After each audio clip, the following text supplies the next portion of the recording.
For every opinion or belief someone may hold, there will be another party who just as strongly oppose that idea. Both sides usually claim to sit with the best arguments, the real facts, and the correct worldview, and ironically, both sides regard the other as being indoctrinated, blind to the obvious and outright stupid. Most people only expose themselves to information that matches their own worldview. It is uncomfortable to do otherwise. Still, we would like to give you some surprising information about Islam. We also urge you to look further than only mainstream media, and if you can find the time for it, read the Quran yourself. To get you started, we'd like to present you 3 things you probably did not know about Islam. 1. Islam has not been hijacked.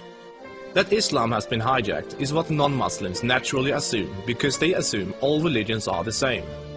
The reason non-Muslims are so easily confused is that most of us don't realize the difference between the Quran and every other religious book we are familiar with. The Christian Bible is a collection of writings from various authors, written sometimes hundreds of years apart, with parables, advice and dreams, all collected together into one book. Same with the Jewish Torah.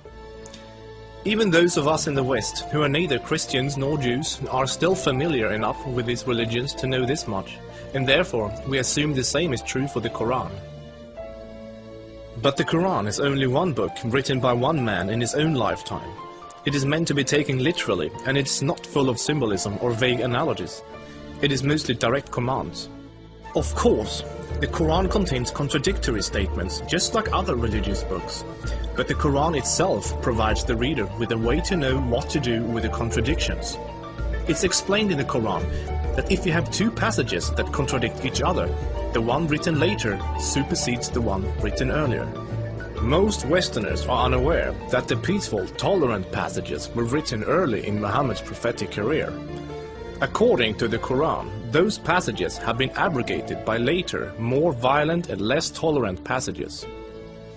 So, when most Westerners hear jihadists quoting violent passages from the Quran, and then peaceful Muslims quoting peaceful passages, they interpret that the way they would if someone was quoting the Bible or the Torah. They think to themselves, oh, there must be many different and contradictory passages, like there are in other religious books, so Muslims can pick and choose what they like and justify whatever actions they want to take. But the Quran is nothing like that. There is no picking and choosing. It says very explicitly and in no uncertain terms that a Muslim must not alter or ignore any part of its very clear and direct message, or they will burn in a fiery torment forever.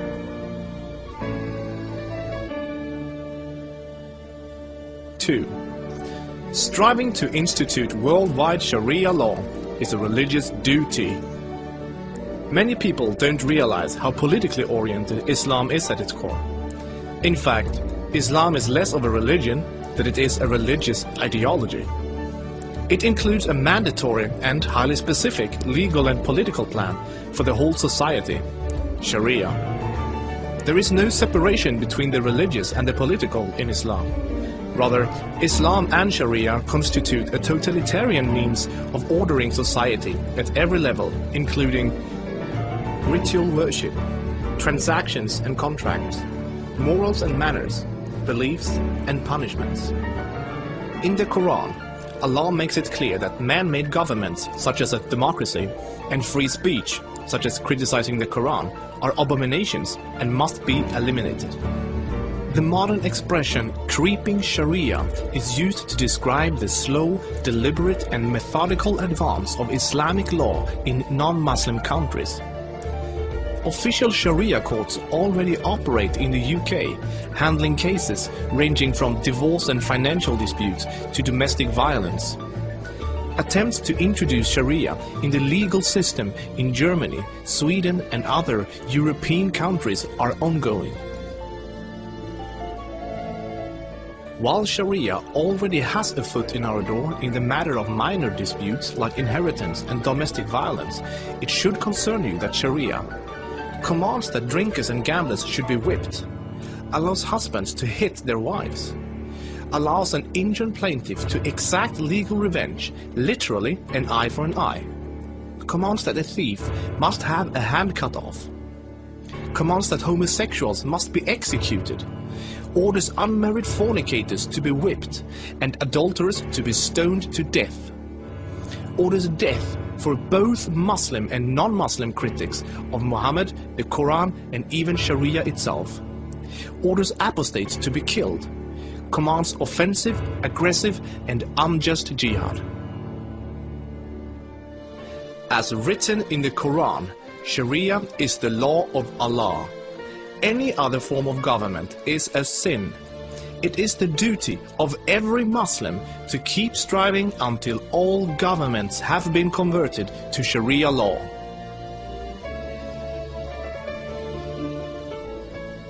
Three, Muslims are allowed to deceive non-Muslims if it helps Islam. For non-Muslims, this principle, called taqiyya, is another surprising concept of Islam. While most other religions speak highly of truthfulness, the Quran instructs Muslims to lie to non-Muslims about their beliefs and their political ambitions to protect and spread Islam. There are many examples of today's Islamic leaders saying one thing in English for the Western press and then saying something entirely different to their own followers in Arabic a few days later. Deceiving the enemy is always useful in war, and Islam is at war with the non-Islamic world until the whole world follows Sharia law. All non-Muslims living in non-Islamic states are therefore enemies. So deceiving Westerners is totally acceptable, even encouraged, if it can forward the goals of the spread of Islam. As a recent example, the Islamic American Relief Agency were seemingly raising money for orphans, but in fact giving the money to terrorists. They deceived good-hearted Western infidels into giving money to organizations that were actively killing Western infidels. Do the research yourself, this is not an isolated case. Islam as a religion of peace. Muslim organizations worldwide often declare that Islam is a religion of peace. But what does that really mean? It seems easy for a Muslim to quote a peaceful verse from the early parts of the Quran, while, by following the principle of taqiyya, neglecting to mention the fact that it has been officially abrogated by later, more violent verses. According to the Quran, the world will be at peace only when Islam and Sharia reign in every country, and never until then. This is why every Muslim can truthfully say that Islam is a religion of peace. If any of these points took you by surprise, then there is surely much more you still don't know.